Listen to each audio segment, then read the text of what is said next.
Selamat pagi, yang saya hormati Dr. Elia selaku mentor, Bapak Fisika Prasetyo selaku coach, dan Bapak Dr. Izudin MPD selaku penguji. Perkenalkan saya Divi. Mohon izin untuk memaparkan rancangan aktualisasi saya dengan judul Optimalisasi Pelaksanaan Visita Dokter Jaga Ruangan di RSUD Kelas D Bantar Gebang dengan pembuatan standar prosedur operasional visita dokter jaga ruangan. Di sini untuk profil saya adalah dokter umum yang ditempatkan di RSUD Kelas D Bantar Gebang dengan penugasan saya adalah di unit rawat inap sebagai dokter jaga ruangan. Jadi untuk profil instansi, RSUD Kelas D Bantar Gebang memiliki fungsi untuk memberi pelayanan kesehatan perorangan secara paripurna yang menyediakan pelayanan rawat inap, rawat jalan, dan gawat darurat. Di mana Rumah Sakit Bantar Gebang ini berdiri pada tahun 2019 dan pada tahun 2020 hingga sekarang menjadi salah satu rumah sakit rujukan COVID-19 di Kota Bekasi, dan untuk sementara ini pelayanan rawat inap hanya menerima pasien COVID-19 saja. Untuk visi dari rumah sakit adalah menjadi rumah sakit yang memberikan pelayanan kesehatan secara profesional, berkualitas, nyaman, dan terpercaya, dengan 5 buah misi untuk mencapai visi tersebut. Untuk latar belakang, jadi pembelajaran aktualisasi merupakan bagian dari rangkaian laser CPNS, di mana aktualisasi adalah menjadikan pengetahuan dan pemahaman yang diperoleh dari keempat agenda pelajaran dapat menjadi nyata digunakan dalam kehidupan sehari-hari. Di mana pembelajaran aktualisasi terdiri dari dua, yaitu pembelajaran pembuatan rancangan aktualisasi dan pembelajaran pelaksanaan rancangan aktualisasi. Di mana tujuan pembuatan rancangan aktualisasi adalah sebagai panduan dalam melaksanakan kegiatan aktualisasi di unit kerja. Jadi selama saya bertugas di rawat inap ini, saya menemukan 6 buah isu yang memiliki terkaitan dengan manajemen ASN dan pelayanan publik, di mana isu pertama yaitu tidak lengkapnya pengisian form pengajian awal pasien terintegrasi rawat inap untuk pasien baru di unit rawat inap. Jadi di sini bisa dilihat dari foto rekam medis, ini adalah pasien yang sudah perawatan hari ke-10, namun form pengkajian awal pasien terintegrasi rawat inap ini sama sekali tidak terisi, di mana kondisi yang diharapkan adalah form ini terisi lengkap dalam waktu 24 jam dari pasien masuk, karena form ini menggambarkan kondisi awal pasien pada saat masuk di rawat inap. Kemudian isu kedua yaitu kurang optimalnya dokter jaga dalam menjalankan tugas visita kepada pasien rawat inap. Jadi di sini bisa lihat pada tanggal 8 bulan 8 2021 yaitu pada shift jaga malam, ada dokter jaga malam menerima laporan dari perawat adanya pasien yang mengeluh nyeri perut. Namun dokter shift jaga malam sama sekali tidak melakukan visita ke pasien tersebut, dan yang dokter yang melakukan visita adalah dokter jaga pagi yang melakukan visita. Jadi kondisi yang diharapkan di sini adalah seluruh dokter jaga melakukan visita secara rutin. Kemudian untuk isu ketiga yaitu belum adanya prosedur yang mengatur alur konsultasi kepada dokter penanggung jawab pasien atau dokter DPJP, yaitu yang dimaksud di sini adalah dokter spesialis, di mana pada komputer dirawat inap itu memang belum adanya SOP yang mengatur konsultasi ke DPJP. Kemudian dari konsultasi via WhatsApp ini bisa lihat ada perbedaan format di mana satu dokter itu mencantumkan riwayat penyakit dahulu dan lab, sedangkan dokter yang lainnya tidak. Jadi di sini kondisi yang diharapkan adalah adanya SPO yang mengatur alur dan cara konsultasi agar dapat berjalan dengan optimal. Kemudian untuk isu keempat yaitu kurang optimalnya sistem operan kondisi pasien rawat inap antar dokter jaga di unit rawat inap. Jadi bisa lihat dari buku operan dokter umum ini, laporan jaga itu ditulis pada tanggal 30 bulan 6 2021 itu shift jaga sore, kemudian langsung lompat ke laporan jaga shift jaga malam, yaitu tanggal 2 bulan 7 2021. Jadi di sini ada dokter jaga yang tidak menulis laporan operan jaganya. Jadi sini kondisi yang diharapkan adalah adanya prosedur yang mengatur sistem operan secara efektif, sebagaimana salah satu contohnya adalah dengan melakukan pencatatan. Kemudian untuk isu kelima yaitu belum optimalnya proses pengantaran hasil pemeriksaan penunjang ke unit rawat inap, di mana sini bisa dilihat dari rekam medisnya pada tanggal 7 bulan 8 itu masih menunggu hasil lab dan ronsen dari tanggal 6 bulan 8 2021, di mana seharusnya hasil ini bisa diterima lebih cepat lagi. Dan kondisi yang diharapkan di sini adalah adanya aturan batas waktu untuk pengantaran pada saat hasil lab itu sudah selesai dan bukti penerimaan, karena selama ini hasil lab yang datang langsung diterima begitu saja tanpa ada bukti tanda tangan bahwa benaran lab itu sudah diterima atau belum. Kemudian isu ke-6 yaitu belum optimalnya cara pemakaian alat pelindung diri APD di unit rawat inap, di mana di sini hanya ada panduan pemakaian dan pelepasan APD berupa SOP dan pamflet seperti ini saja yang ditempel, di mana di sini kondisi yang diharapkan sebenarnya adalah adanya pelatihan atau media edukasi yang lebih baik untuk memberikan contoh cara pemakaian dan pelepasan APD. Apalagi RSUD Bantar Gebang ini merupakan rumah sakit rujukan COVID-19 yang setiap harinya menggunakan APD. Untuk penetapan core isu, jadi dari 6 isu yang tadi sudah saya jelaskan itu, nanti saya akan menggunakan teknik tapisan isu, yaitu APKL kemudian USG, untuk mendapatkan core isu, yang itu isu yang nanti akan saya selesaikan. Jadi untuk penetapan core isu, tahap pertama itu dengan teknik tapisan isu APKL. Jadi di sini saya mencari isu yang berkualitas. Berkualitas di sini adalah isu yang memenuhi kriteria aktual, problematik, layak, dan kelayakan. Di sini aktual adalah isu yang memang ditemukan di rumah sakit dan banyak dibicarakan. Kemudian problematik yaitu isu yang memiliki dimensi yang kompleks. Kemudian layak adalah isu yang ini mempengaruhi banyak pasien, dan kelayakan adalah isu ini memiliki keterkaitan dengan tugas saya sebagai dokter jaga ruangan.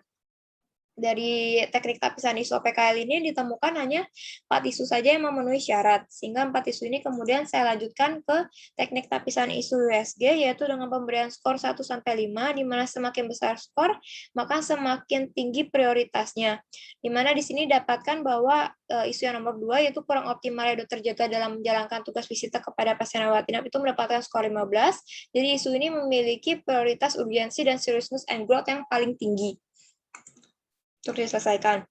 Kemudian, jadi di sini gagasan isu atau core isu yang saya pilih adalah kurang optimalnya dokter jaga ruangan dalam melaksanakan tugas visita kepada pasien rawat inap di RSUD kelas D Bantar Gebang. Untuk identifikasi faktor penyebab, jadi dari gagasan isu itu saya melakukan teknik analisis isu Fishbone. Di sini menggunakan kategori 6M. Ini ada gambar diagram Fishbone-nya. Jadi pada kategori men di sini adalah dokter yang kurang disiplin. Di sini terkait karena belum adanya absensi, dan kemudian jumlah dokter jaga yang kurang terkait adanya dokter jaga cuma 1 orang saja pada saat melakukan shift jaga. Jadi dokter tersebut harus memegang UGD, rawat inap, dan ICU di saat bersamaan. Kemudian dari metode adalah tidak adanya alur visita terkait dengan belum adanya SPO. Kemudian juga tidak ada absensi visita juga terkait belum ada SPO. Kemudian dari sisi material ada kondisi pasien yang perlu divisita. Jadi pada pasien-pasien yang dianggap tidak gawat atau tidak memiliki kondisi khusus, jadi dokter rawat inap berpikir kalau tidak perlu divisita karena kondisinya aman. Kemudian juga pada pasien yang kondisinya gawat, dokter rawat inap juga tidak melakukan visita karena merasa cukup dengan via telepon saja. Ini semua terkait memang belum adanya SPO untuk visitanya ini. Kemudian dari measurement, yaitu karena tidak adanya pengawasan dari atas, terkait juga karena memang belum adanya bukti untuk visita ini, jadi yang bisa dilihat apakah benar dokter yang melakukan visita atau belum, dan memang belum ada SPO yang mengatur sebenarnya standar untuk melakukan visita yang baik itu tuh seperti apa. Kemudian juga memang belum ada pengarahan resmi untuk dokter jaga itu melakukan visita. Kemudian dari sisi mesin, yaitu tidak adanya sarana absensi terkait tidak adanya alat untuk absensi fingerprint di atas, dan terkait juga memang belum ada aturan absen. Di sini juga tidak ada ruang jaga dokter, jadi dokter-dokter itu kebanyakan standby di lantai 1 di UGD, dan tidak naik ke lantai 3. Dia hanya naik ke lantai 3 apabila memang ada telepon dari rawat inap yang harus mengharuskan dokter itu naik ke atas. Kemudian dari Melayu adalah budaya lama melakukan visita hanya via telepon saja, jadi juga terkait dengan belum ada SPO, jadi tidak jelas apakah visita itu cukup dengan telepon saja atau seharusnya dokter itu datang langsung ke atas melihat pasien. Kemudian untuk penentuan gagasan kreatif, jadi dari diagram Fishbone itu didapatkan bahwa belum ada SPO itu merupakan faktor penyebab yang paling sering muncul, sehingga ini menjadi hal yang harus diselesaikan, sehingga gagasan kreatif saya adalah untuk penyelesaian isu adalah optimalisasi pelaksanaan visita dokter jaga ruangan di RSUD kelas D Bantar Gebang dengan pembuatan standar prosedur operasional visita dokter jaga ruangan. Adapun untuk kegiatan ini ada 8 kegiatan. Untuk kegiatan pertama yaitu melakukan konsultasi dengan kepala unit rawat inap. Di sini kebetulan adalah mentor saya terkait dengan pembuatan SPO visita dokter jaga ruangan. Jadi tahap pertama adalah pembuatan janji dulu, kemudian tahap kedua yang paling penting di sini adalah melakukan konsultasi kepada mentor saya ini untuk mengenai hambatan dari pelaksanaan visita, kemudian gambaran umum dan target dari SPO visita dokter jaga ruangan. Kemudian tahap ketiga adalah meminta izin atau persetujuan dari mentor saya ini untuk saya membuatkan SPO visitor jaga ruangan yang nantinya akan diberlakukan. Kemudian untuk kegiatan kedua yaitu mengumpulkan dan mempelajari bahan atau referensi terkait isi dari SPO visitor dokter jaga ruangan. Jadi tahap pertama yaitu mengumpulkan bahan peraturan yang berkaitan dengan visitor dokter jaga ruangan.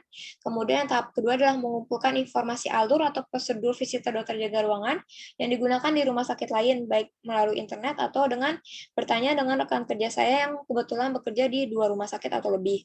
Di mana di sini untuk tahap yang ketiga adalah nanti saya akan membaca dan mempelajari bahan tersebut dan kemudian mendapatkan gambaran nanti untuk draft SPO-nya itu mau seperti apa. Kemudian untuk tahapan ketiga yaitu membuat dan merevisi draft SPO visitor dokter jaga ruangan. Jadi di sini untuk tahapan pertama adalah saya akan mengetik tadi draft SPO-nya itu sesuai dengan hasil konsultasi, referensi dari RS lain, dan sesuai dengan peraturan dan kondisi DRS. Jadi yang SPO yang memungkinkan untuk diterapkan di rumah sakit. Kemudian tahap kedua adalah saya akan meminta saran kepada rekan kerja saya terhadap draft SPO ini untuk perbaikan. Kemudian tahap ketiga adalah saya akan membuat janji konsul lagi dengan mentor untuk revisi draft SPO yang sudah dibuat, dan tahap keempat adalah nanti konsultasi untuk draft SPO ini dengan mentor, apakah untuk isi dan susunannya sudah sesuai. Jadi nanti hasil akhirnya adalah draft SPO visi dokter jaga dengan catatan revisi. Yang kemudian nanti pada tahap keempat yaitu melakukan finalisasi draft SPO visi terjaga ruangan. Jadi pada tahap pertama ini adalah menyusun SPO visi terjaga ruangan sesuai dengan hasil revisi yang sebelumnya. Kemudian nanti setelah selesai direvisi SPO-nya ini, nanti saya akan membuat janji dengan manajemen pelayanan medik bersama dengan didampingi dengan mentor untuk melakukan finalisasi dari SPO-nya ini. Jadi nanti tahap ketiga adalah melakukan konsultasi untuk SPO final ini kepada manajemen pelayanan medik. Kemudian nanti di sini akan menerima saran dan masukan untuk revisi kembali. Kemudian nanti tahap keempat ini adalah memperbaiki draft SPO yang tadi itu sesuai dengan hasil konsultasi sehingga nanti mendapatkan draft SPO yang sudah benar-benar final. Kemudian pada tahap kelima yaitu mengajukan draft SPO final menjadi SPO visitor dokter jaga ruangan ke manajer pelayanan medik, di mana pada tahap pertama yaitu meminta persetujuan manajer pelayanan medik atas draft SPO final untuk diusulkan menjadi SPO. Jadi setelah nanti mendapat persetujuan sudah di ACC, nanti saya akan menyerahkan draft SPO itu kepada asistennya untuk disempurnakan menjadi SPO yang resmi, yaitu ditandatangani oleh direktur dan diberikan nomor SPO-nya. Kemudian untuk tahap keenam yaitu mensosialisasi SPO visitor dokter jaga ruangan. Jadi di sini untuk tahap pertama adalah membuat undangan sosialisasi, kemudian tahap kedua adalah kegiatan sosialisasinya itu sendiri. Jadi di sini yang diundang adalah minimal paling nggak dokter jaga dan unit rawat inap terkait. Kemudian tahap ketiga adalah mendistribusikan SPO yang tadi sudah disosialisasikan baik berupa hard copy ke unit rawat inapnya langsung atau soft copy-nya melalui grup WhatsApp atau disimpan di komputer di rawat inap. Kemudian untuk kegiatan ke-7 yaitu melaksanakan dan mengevaluasi SPO visitor dokter jaga ruangan. Jadi di sini ada 4 tahapan, yaitu tahap pertama adalah saya membuat form absensi dulu yang nantinya sebagai bukti sudah melakukan visite. Kemudian tahap kedua adalah melakukan visite ke pasien rawat inap sesuai dengan SPO termasuk saya sendiri. Kemudian mengisi form absensi setelah melakukan absensi.